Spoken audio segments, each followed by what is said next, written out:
Bonjour tout le monde, ici Christophe Machineau pour le webinaire hebdomadaire de l'AFAT.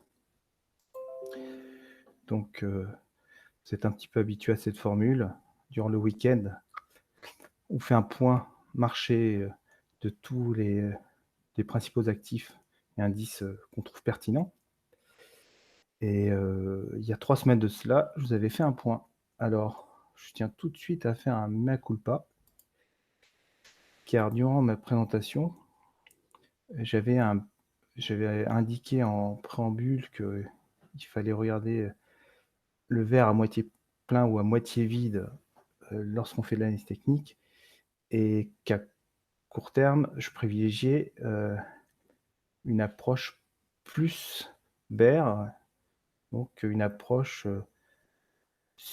plutôt du côté du verre à moitié vide, en tout cas sur les indices actions. On était le 22 mai, voilà, on était à 4000, quasiment 4400 sur le CAC et vous voyez ce parcours. On a une série pendant 2 semaines, de hausse non-stop du CAC pour atteindre 5200 et j'avais indiqué que, pour moi, quand on regardait ce nuage d'Ishimoku, on allait probablement, si tout allait bien, aller vers 4900 et on n'irait pas beaucoup plus loin. Eh bien, on allait, comme vous voyez, 6 de plus de hausse supplémentaire.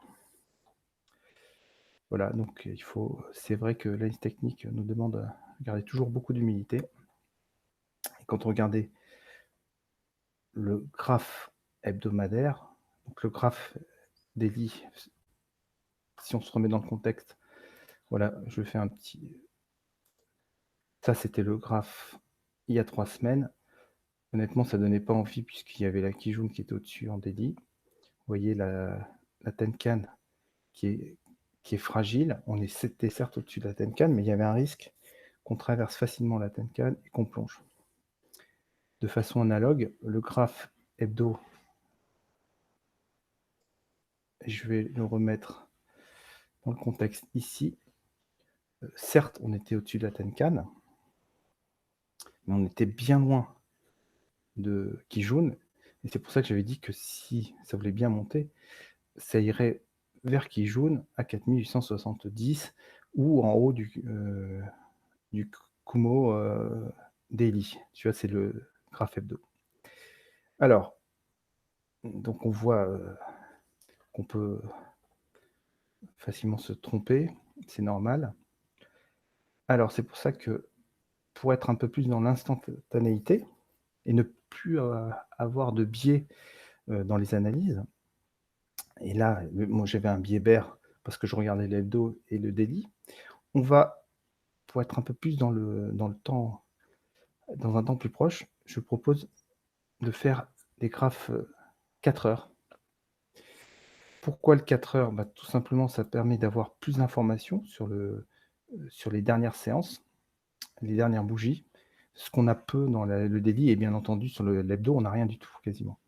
Donc étant donné la volatilité actuelle des marchés, je pense qu'il est intéressant vraiment de réduire un petit peu son espace-temps, ses time frames, pour être plus réactif et pour avoir une analyse qui colle encore plus au dernier mouvement.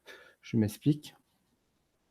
Si on prend ce graphe du 22 mai, alors comme vous l'avez vu tout à l'heure en daily et en weekly, c'était quand même relativement bear avec un petit potentiel à 4900.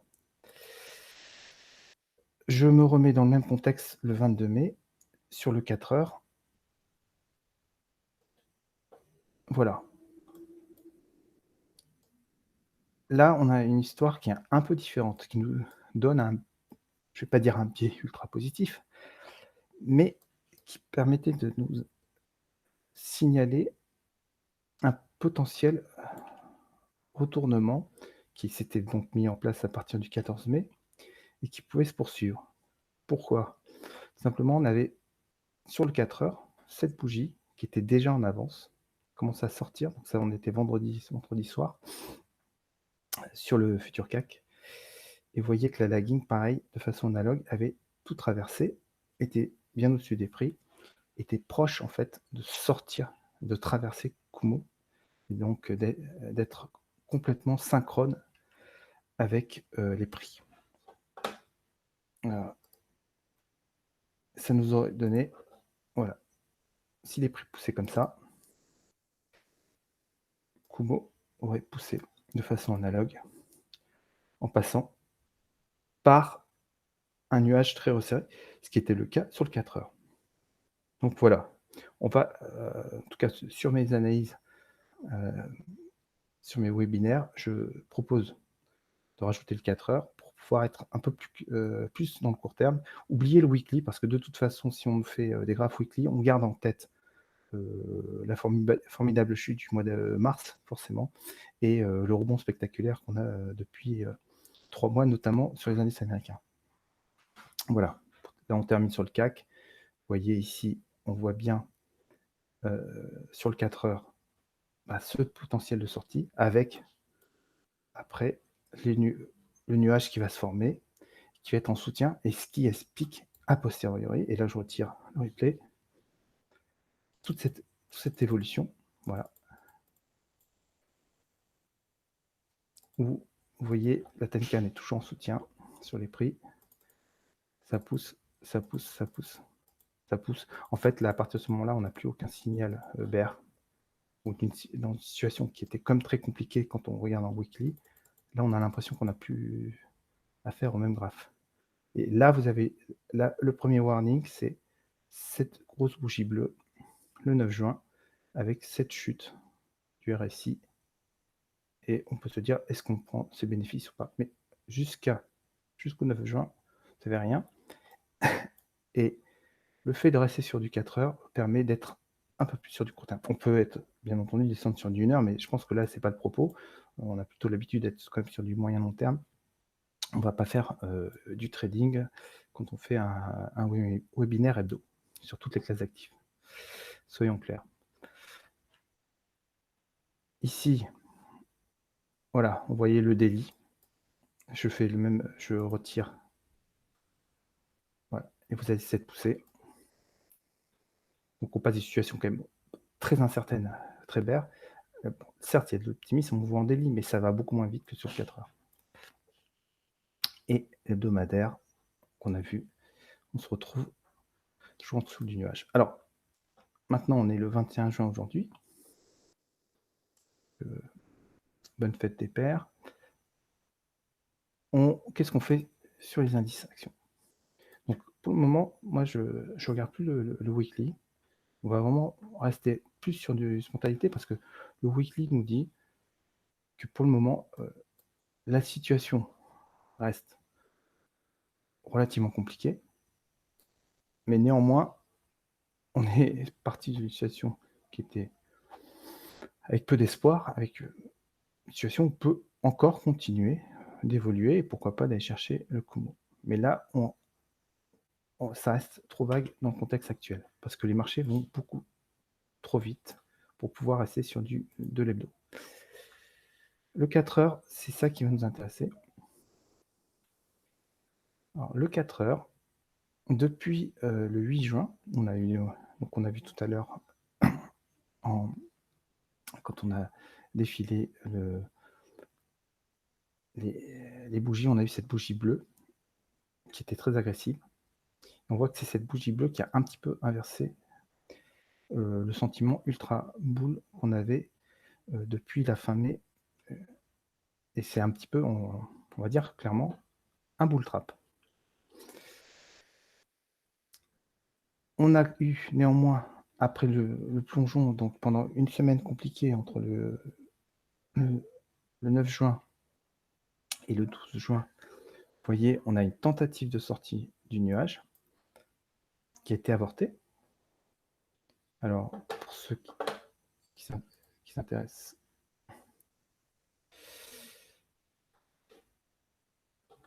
aux divergences, on avait une belle divergence haussière sur le CAC.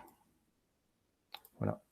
Et le RSI, l'efficacité du RSI, qui a permis d'avoir ce rebond. Alors néanmoins, vous voyez que le rebond est un petit peu un petit peu peu satisfaisant puisqu'on reste complètement dans le nuage. On est alors, pour ceux qui font des figures chartistes, on est dans l'apex en fait de Kumo, de façon analogue ou à l'apex du triangle. Alors ça veut dire quoi? Ça veut dire tout simplement que certes, on peut avoir encore quelques bougies de 4 heures, 1, 2, 3 qui peuvent rester encore dans le nuage. Néanmoins, assez rapidement, on va sortir par le haut ou par le bas du nuage. Donc, par le haut, donc on va rester très prudent. Et je pense que voilà, les marchés sont vraiment, enfin, personnellement, je les trouve assez compliqués parce que ça se retourne assez violemment chaque fois. Ils sont pas très simples. Donc il faut il faut avoir des objectifs qui restent néanmoins sur le rebond. On voit l'idée, et ça on le verra demain, est-ce qu'on a une belle bougie blanche qui permet de prendre de l'élan. Et il y aura quand même ce test important du sommet à 5200. Alors, par contre, si on passe sous le nuage, alors il faut voir que tout le rebond là se fait avec peu de puissance. Hein. Ce qu'on a là depuis un peu plus d'une semaine, ça reste quand même sans beaucoup d'élan. En tout cas, ça n'a rien à voir avec cette situation qu'on a pu avoir fin mai. Donc, attention, on va monter d'un cran, on va aller sur le daily. Donc, il faut retrouver cette barrière des 5002. En face, on a un nuage qui est assez faible, plutôt rangy. Donc, le risque pour moi, c'est qu'on a d'une part, bien entendu, sur Kijun. Donc, voilà, on vient sur le plat à 4007. Et là, ça sera un gros test. Voilà, 4007. Le daily nous dit il y a une force de rappel. Voilà, si on a une bougie bleue, si lundi n'est pas une journée haussière, une journée en baisse, attention, on peut aller assez rapidement à 4007. Si on passe en dessous de 4007, là, on retrouve toujours la même histoire, c'est-à-dire des nuages qui sont très resserrés, avec ici ce qu'on appelle un twist. C'est au moment où le nuage change de couleur, donc on est là, il est rouge, il passe en vert, et donc c'est très faible. Ça veut dire quoi? Ça veut dire que le nuage ici est vraiment dans un creux. Donc ça pousserait éventuellement les prix sur les 4100. Bon, on n'y est pas encore. Mais pourquoi? Ça veut dire simplement en fait qu'on sera en train de ranger et que là, on a à peu près 500 points entre le seuil de gravité de ce range, un potentiel range, et donc on perdrait 500 points, donc ça nous amène voilà, à 4190 ou voilà, sur le plat Kijun. Donc voilà, il y a une espèce d'asymétrie à court terme, parce que à moins vraiment qu'il y ait de la puissance acheteuse et qu'on traverse très violemment les 5002. Donc c'est assez binaire. Lundi, mardi sont des journées importantes, très importantes sur le CAC. On va aller un peu plus vite. Donc là, je suis en daily sur le DAX, qui est un petit peu moins souffert que le CAC, clairement. Il y a néanmoins, voilà, le rebond est quand même un peu comme le CAC, beaucoup plus faible là. Mais le nuage, par contre, vous voyez, je ne sais pas si c'est bien visible, le nuage est quand même beaucoup mieux formé que le CAC. Je vais peut-être remettre le CAC. Voilà. Ici, ce qui nous intéresse, c'est que vous voyez ce nuage baissier qui a été traversé, mais néanmoins, il reste puissant, toujours présent en tout cas, par rapport au nuage haussier. Là, sur le CAC, sur le DAX, il y a plus de puissance. Donc, à court terme, ça veut dire quoi? Ça veut dire qu'à choisir entre le CAC ou le DAX, il faut mieux être sur le DAX. Je vais descendre sur le 4 heures pour voir si néanmoins on n'a pas de fragilité. Le 4 heures, eh ben, voilà, on voit l'intérêt vraiment de descendre d'unité de temps. Le 4 heures, lui, nous donne une histoire un petit peu moins optimiste, en tout cas, que le graphe Teddy. Je ne sais pas si c'est clair, mais ici, on voit qu'il y a une attaque très franche, en fait. La journée de vendredi, les deux grosses bougies de 4 heures, là, ont vraiment attaqué, les deux dernières ont attaqué quand même assez fortement. Et on le voit aussi dans le RSI qui plonge en dessous de 50. Donc, un peu moins d'optimisme. Vous voyez, c'est un petit si il y a 3 semaines, on faisait le même travail sur le CAC, globalement, daily, weekly, relativement bear. En 4 heures, on signale plutôt notre boule. Ici, là, c'est un petit peu la réciproque, c'est sur le DAX, signale notre bear. On continue sur les indices américains. Je remets en daily pour que ce soit plus clair pour tout le monde.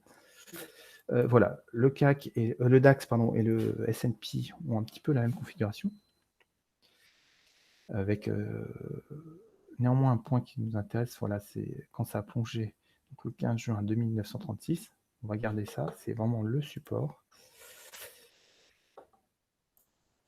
Si on passe en dessous, on risque très fortement de rentrer dans le nuage et d'aller même assez bas dans le nuage. Pourquoi pas même de le traverser. Le nuage est comme le DAX, plus fort que le CAC. C'est clair et net. On va descendre en 4 heures pour avoir un petit peu un zoom de ce qui se passe actuellement. Ça ressemble au DAX. Il y a eu vraiment de la puissance vendeuse ce vendredi qui nous montre que voilà, les bears essayent d'attaquer. Le support est à 3048, 3052. Vous voyez, c'est vraiment nous ce qu'on recherche dans Ishimoku, c'est ces points de convergence. Ici, il est assez net, c'est clair, même pour les débutants. Vous voyez ce grand plat Kijun qui est aligné avec le bas du nuage. Voilà, on a vraiment cette zone de support qui doit tenir, qui est très proche, hein, qui est à 0,7%. Sur le 4 heures, voilà, c'est fait. On passe au Nasdaq. Nasdaq en daily, alors là, je l'avais déjà indiqué. Là, pour le coup, je ne m'étais pas trompé. Je disais, le Nasdaq, il ne faut vraiment pas essayer de le shorter, quoi qu'il arrive, parce que c'est l'indice le plus puissant, c'est le référentiel. On était là le 22 mai, on était à quelques pourcents, 4% de mémoire les plus hauts historiques.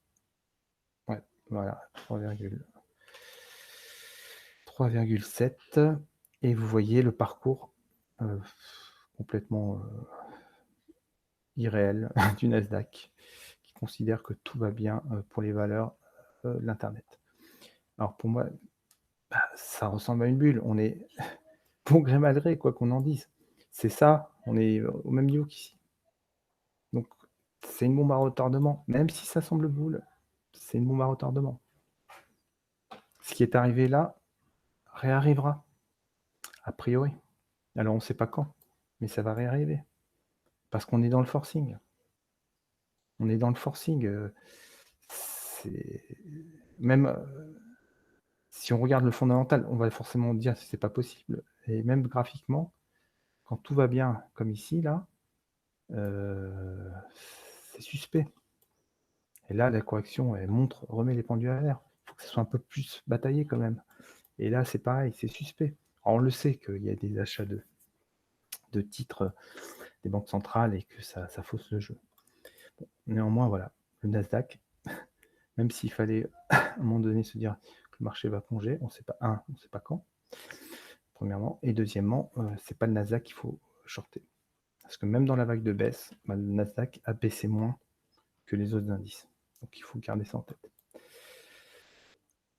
on regarde quand même sur le 4 heures si on n'a pas des petits signaux de warning. Sur le 4 heures, la chose qui nous intéresse, c'est que les 2 bougies sont faites avec puissance. Ça fait penser un petit peu aux 2 qu'on a eu ici. Voilà, le 11 juin. Donc il y a peut-être une répétition. À voir, le twist là, qui est très proche. Le nuage ici est quand même fragile. La différence entre le plongeon qu'on a eu du 10 juin jusqu'au 15 par rapport à actuellement, c'est que le nuage était quand même beaucoup plus large ici, hein, et il n'y a pas de twist. Ici, on a une fragilité qu'il faut garder en tête. Donc ça, on voit l'intérêt du 4 heures encore à nouveau, puisque voilà, si on reste que sur le daily, voilà, on a envie de rien faire, on se dit bah, tout va bien. Le 4 heures vient un petit peu modérer notre optimisme. Je suis sur le daily pour le Nikkei, qui ressemble au DAX. C'est un peu, voilà, peut-être un peu moins faible que le DAX, mais c'est à la marge, il n'y a pas grand-chose à dire. Si peut-être sur le daily en tout cas, il y aurait concordance et soutien à 20 500, c'est-à-dire quasiment 2000 points plus bas, puisque on aurait la lagging qui irait sur cette zone, sur ce cluster en fait. On voit les prix Tenkan Kijun, et ça, c'est un vrai support. Pour traverser les 3, c'est compliqué.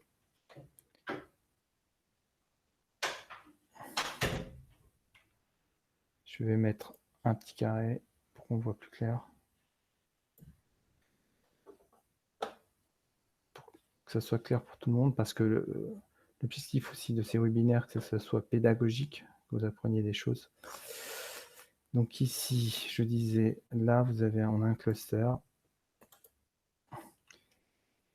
Ici, on a quand même un nuage relativement solide. Donc, si ça baisse, il est probable que ça se bloque. Voilà. Que la baisse se limite pour le Nikkei à 6% quand même. Voilà, à garder en tête. On verra ça plus tard. Alors, moi, j'avais regardé le HSI, donc l'un des indices chinois, hongkongais, qui est intéressant puisqu'il est beaucoup plus fragile en fait. C'est vrai que quand on était le 22 mai, ce qui m'avait intéressé, c'était cette sortie du nuage. Et je m'étais dit, ah, on a peut-être un signal très très bear sur la Chine, et bah, pas du tout, c'était un bear trap tout simplement, et on est revenu dans le nuage, même si on reste très très proche. La structure reste fragile en daily. En 4 heures, elle reste neutre. Pourquoi je dis neutre? Parce que vous avez des nuages, vous voyez, qui range en fait, tout simplement. Donc on peut aller aussi bien à 25 000 qu'à 22 000. Ce concept de range est vraiment très très important. Il est souvent pas considéré à sa juste valeur, et c'est ce qui entraîne souvent des erreurs d'interprétation de Nishimoku. La meilleure preuve, c'est l'euro-dollar. L'euro-dollar, le 20, là on est je vais le remettre en daily. L'euro-dollar le 22 mai. Alors, là, mon analyse n'était pas trop mauvaise. On était ici le 22 mai. On avait une poussée, en fait. Voilà.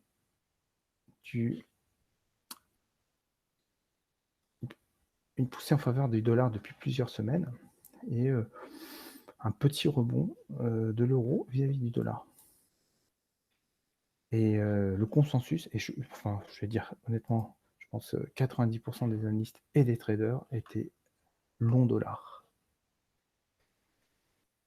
Et pourquoi? Parce qu'il y avait un nuage qui pouvait être important, parce que c'était consensuel, parce qu'on pensait que voilà, il y a un côté un peu psychologique. Pour moi, on était en range. On reste toujours en range. J'ai dit attention, peut-être pourquoi pas, vous voulez acheter du dollar, mais il faut avoir confirmation.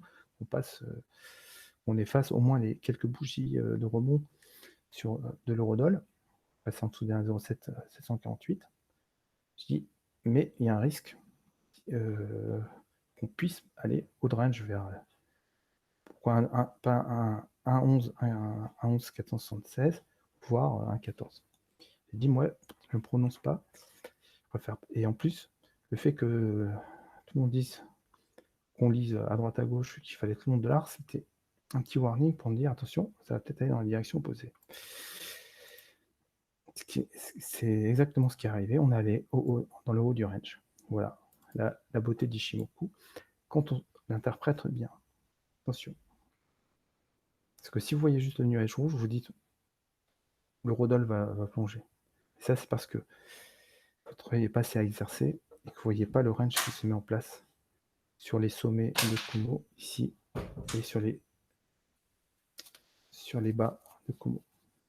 Et la preuve, on voit tout de suite le rappel à l'ordre, le piège en fait, tout simplement, pour ceux qui étaient longs de l'art ou short de l'art. On n'a pas beaucoup plus de choses en plus sur le DXY, vous voyez, qui reste globalement un petit peu en petite hausse quand même. Et voilà, cette chute du dollar, et là une petite reprise, depuis une semaine. En 4 heures, est-ce qu'on voit quelque chose de plus?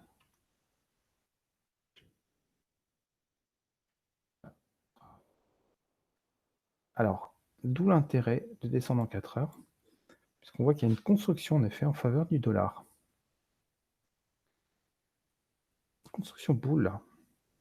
Le dollar redevient boule en 4 heures. Alors qu'on ne le voit pas très bien en fait en daily, en tout cas. Vous voyez, quand on voit ça, on se dit, bon, bah, on reste quand même bien en dessous des nuages. Mais le dollar peut continuer de monter à court terme, donc de l'eurodoll de baisser. Voilà, je ne sais pas si tout le monde... Ici, on commence à construire. Hop, ça pousse un petit peu, pourquoi pas. Il faut néanmoins que la lagging arrive à confirmer la sortie du nuage. Sur l'or, alors pourquoi j'ai des couleurs? Bon, c'est pas grave. Sur l'or, bah, là, je vais revenir en daily. En daily, alors les prix se rapprochent du nuage et hop, ne rentre pas dedans, pousse au-dessus. C'est intéressant. On va se coller au nuage. Est-ce que on va avoir un nouveau take-off? Sur l'or, c'est probable. Je dirais il y a 60-70% de chance qu'on pousse. Alors, il faut casser les 1765 qui sont très très proches. Ça a l'air assez facile. Il suffit de pas grand-chose. Il suffit d'une bougie en fait. Une bougie en clôture du 1765 et là on peut imaginer pousser à 1800, voire beaucoup plus haut. On est entre deux. Alors je vais voir si en 4 heures néanmoins c'est confirmé cette poussée haussière. Le weekly, vous voyez, c'est pareil, il ne nous donne rien en fait, on n'a aucune info. Il nous dit simplement que oui, ça monte depuis 1 an et demi. Donc est-ce que c'est pertinent? Non.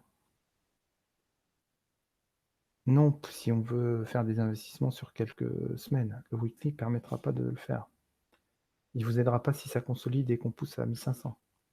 J'avais indiqué le 22 mai que ça pouvait respirer, ça a respiré pendant une semaine, quoi. Le 4 heures, alors le 4 heures nous dit c'est globalement plutôt bull quand même. Ça confirme. Donc c'est probable que la semaine prochaine, hormis surprise, on aille au moins tester ce sommet. En tout cas, la construction qu'on a là nous fait depuis 2-3 jours nous fait vraiment penser à ça. L'argent, alors l'argent, ça c'était quand même un des plus beaux paris. J'en ai parlé il y a déjà 3 mois, j'ai dit Attention, si on passe à l'époque, je crois que c'était les 13,14. Et on a probablement poussé et faire un rattrapage vis-à-vis de l'or, c'est ce qui est en train de se passer. Même si il y a moins de puissance haussière depuis quelques jours. Là, je reviens sur le daily. Voilà, c'est un petit peu attentiste. Mais proche explosé. Ça dépend vraiment de l'or. Est-ce que les deux sont d'humeur à attaquer? On continue un petit peu sur les matières premières. Voilà. J'ai dit, on avait parlé de potentiel sur le blé, mais l'histoire est déjà terminée. On fait de nouveau plus bas. Ça, c'est sur le daily. Là, on peut passer en weekly.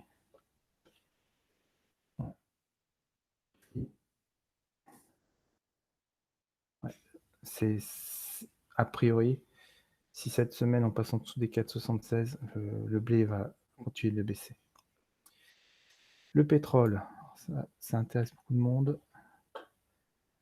Hop, le daily,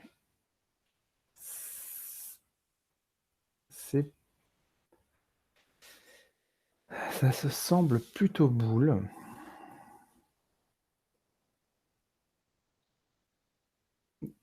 Donc on s'est arrêté à 40,52, donc il faut passer au-dessus. Ouais, il faut passer un petit peu au-dessus. On va voir. Est-ce qu'on va confirmer la semaine prochaine? Ça, c'est sur du daily. Le weekly, ça reste bear, bien entendu. Ça reste vert, mais c'est pour ça, on est dans une période un petit peu, comme je vous disais en préambule, on est dans une période un petit peu bizarre, où ça va très très vite. Voilà, ici ils ont mis 0,01, mais on est descendu jusqu'à moins 30,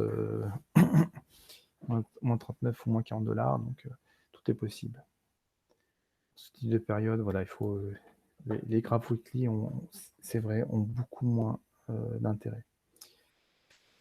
Sinon, si vous faites que les graphes weekly, vous voyez que ça, il y a 3 semaines, un mois, et donc vous ne pouvez pas imaginer que le baril puisse rebondir.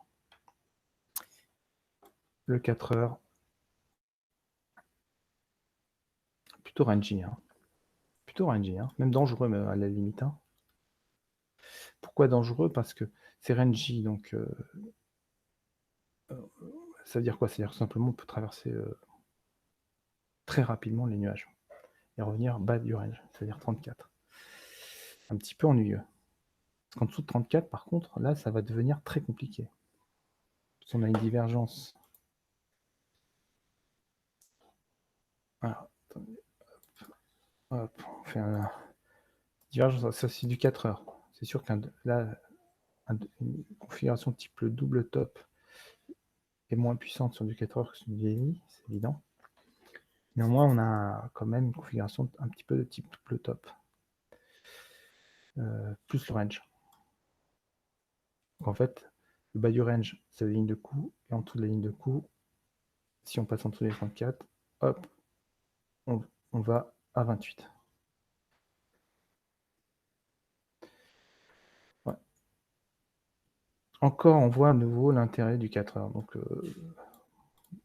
je pense que ça vaut, pour ceux qui ont l'habitude vraiment de rester sur une position swing, de faire du daily, du weekly, voire du monthly, moi je les encourage vivement à oublier à court terme le weekly et le monthly. Alors, déjà le monthly, moi j'utilise très peu, mais je sais qu'on a des spécialistes du monthly. Je trouve que le timing est vraiment.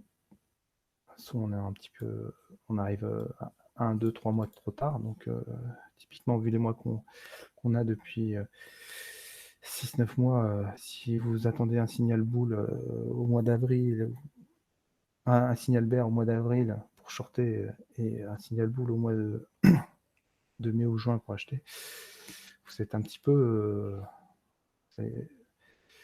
vite en difficulté. Ouais. Le pétrole, on va attendre un petit peu. C'est vrai qu'on a des signaux boules, pas mal de signaux boules et pas mal de signaux de stagnation de range, donc à suivre. On va terminer sur quelques actions. Alors, je vais faire peut-être le Bitcoin quand même. Le Bitcoin parce que ça intéresse du monde. Je vais revenir sur le daily. Le daily, on arrive sur le nuage. En configuration, ouais, on voit que c'est un petit peu topiche. Les 10 473 ont bloqué le mouvement. Ah, c'est dangereux. C'est dangereux. On est dans l'incertitude là, hein. Le nuage est très très facile à traverser. Très facile. Ça, c'est le daily. C'est ce que nous donne le daily. Le weekly. Le weekly nous dit qu'on est en range pour le moment.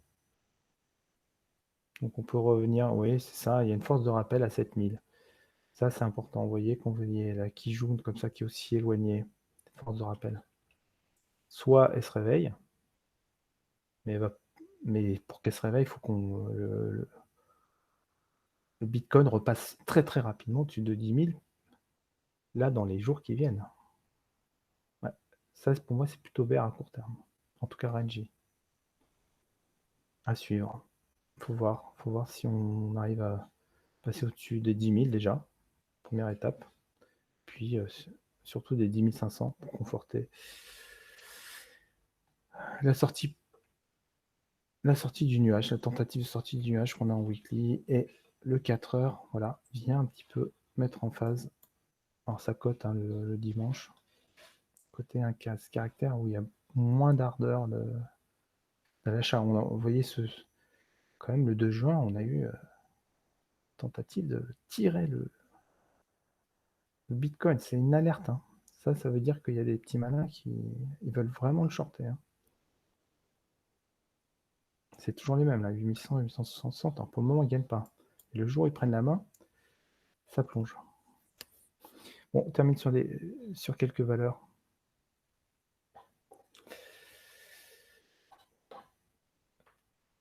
Daily, LVMH. Ouais, manque de vigueur. Là, vendredi, on avait un marteau inversé. Là. Ouais. Il y a, ça peut porter les prix vers le bas. À suivre. Regardez, on avait le même là, ici, quasiment. Là, il est plus propre encore. Ça, c'est du daily. Le weekly, c'est pareil. Hein, on est tentative laborieuse de sortie du nuage. On réentre. Voilà. Le point, pour moi, voilà, 358. En dessous de 358, ça devient compliqué pour LVMH. Très compliqué. Et en 4 heures, voilà, on a voilà, le 4 heures nous montre cette rentrée dans le nuage. La fragilité. Attention, parce que pour retrouver l'attrait des investisseurs, il va falloir vraiment que ça monte. Et vu le mastodonte que c'est, ça va à suivre très très attentivement. Ça, c'est un warning sur le CAC aussi. Si LVMH n'arrive pas à pousser, là, typiquement au-dessus des 400, voire 405, pour faire simple, très très très fragile. Kering en daily, ouais, c'est un petit peu pareil. Hein, le nuage n'est pas très fort. Le luxe est gros point d'interrogation sur le luxe. Alors, nos amis les banques, je vous avais expliqué. On va le mettre en daily. Crédit Agricole. Alors, je dis, oui, on peut acheter les banques. Il y a 3 semaines. Je dis, mais bon, il faut s'attendre à des rebonds de 20-30%. Ça dure une semaine et il faut partir. Oh, eh bien, ça a pris, à peine j'en parlais, que ça a pris plus de 30% en moyenne, 34% ici. Mais ça a duré plus longtemps. Voilà, attention, on a des rebonds qui sont plus importants. Là, ça a duré plus de 2 semaines. Alors, le piège, vous voyez le piège qui se met en place. Voilà. Ici, il y a peu de monde qui achète les banques. Là, ça commence, là, on passe au-dessus des 7,87, donc là, à partir du moment où on est au-dessus de 8, par exemple, sur la Crédit Agricole, là, ça commence à exciter, et généralement, tout le monde dit qu'il faut acheter là, vers 8,4, 8,86, voire 9. Et là, ce que vous faites, vous prenez que la baisse, vous ne prenez pas la hausse. C'est le danger. Ces types de valeurs spéculatives, il faut être très, très, très rapide. Si vous voulez faire du swing sur 3 semaines, 1 mois, 3 mois, 6 mois, vous risquez d'avoir de très mauvaises surprises. La BNP, pareil. Regardez, elle prend 34%, mais en 2 semaines, pareil. Et derrière, si vous achetez malheureusement là où ça donne le plus envie, c'est-à-dire le lundi, il y a 2 semaines, vous perdez plus de 10%. Société Générale, c'est pareil, c'est pire même. 30, 25%. Je me souviens même pas que ça avait perdu 25%. 25%. Ça vous donne envie d'acheter là, à partir de 4 juin, ou vous achetez là quand tout le monde s'excite, le 5, vous voyez une journée de hausse, et vous avez 2 semaines de baisse, voire plus si affinité. Donc moi, je reste bear sur les banques. Si vous voulez en acheter, c'est du tactique. Alors, j'avais dit qu'il fallait rester maximum une semaine. Bon, c'est une connerie. Pardon. C'était un peu... Voilà, on peut rester au moins 2 semaines quand on achète bien. Voilà, je modère mes points. Avec toujours ce côté un peu dangereux. Vous avez, par exemple, comme Natixis, là, elle a fait -5 vendredi. Ça peut être très compliqué la semaine prochaine. Ça va très vite. Donc si vous l'avez acheté, vous êtes quasiment sûr de perdre de l'argent, à moins d'avoir acheté vraiment sur un moment où personne n'en veut. C'est possible. Oui. Donc ça, c'est le tracker bear. Vous voyez, qui reste pour le moment bear. Mais il était aussi bear en février. Voilà. Donc, ouais, c'est le genre d'outil qu'il faut garder en tête. Là, en tout cas, il y a eu un bottom à 2,93. Il faudra suivre dans les prochaines semaines pour voir si on ne va pas en dessous. Si on ne va pas en dessous, peut-être que le BX4 va rebondir. On termine, voilà, sur les valeurs qui donnent envie, et puis voilà, ce genre d'histoire. Là, c'est Wirecard. Si vous le regardez en weekly, voilà, c'est un peu le Nasdaq, presque. J'exagère. Voilà, vous avez une histoire. Ça, c'était en septembre 2018. Quelque chose qui est génial. Vous êtes à 200. Et puis après, voilà, vous êtes de 200, vous êtes à 14. Non, pardon, vous êtes à 18. Et ça clôture à 25. C'est pas parce que tout est dans le vert que ça peut pas passer dans le rouge et que ça peut pas surtout s'aggraver. Parce que là, on était à 140 il y a 2 mois. Même pas, fin avril. Ouais. Vous voyez comment votre compte peut être décimé si vous n'êtes pas vigilant. Voilà, j'espère que j'en ai fini. J'espère que ce webinaire vous a plu. N'hésitez pas à nous faire des retours à Daniel ou à moi-même pour indiquer si ce type de format vous intéresse toujours, si l'approche qu'on a colle avec vos besoins. Et puis voilà, on essaiera de continuer cet été pour toutes les personnes qui veulent avoir des analyses techniques, garder un lien avec la FAT. Voilà, c'est cet esprit aussi associatif qu'on met en avant au sein du bureau. Donc Daniel, Laurent, Pascal, Jeanne, voilà, Denis et moi-même. Merci pour votre attention et à bientôt alors. Au revoir.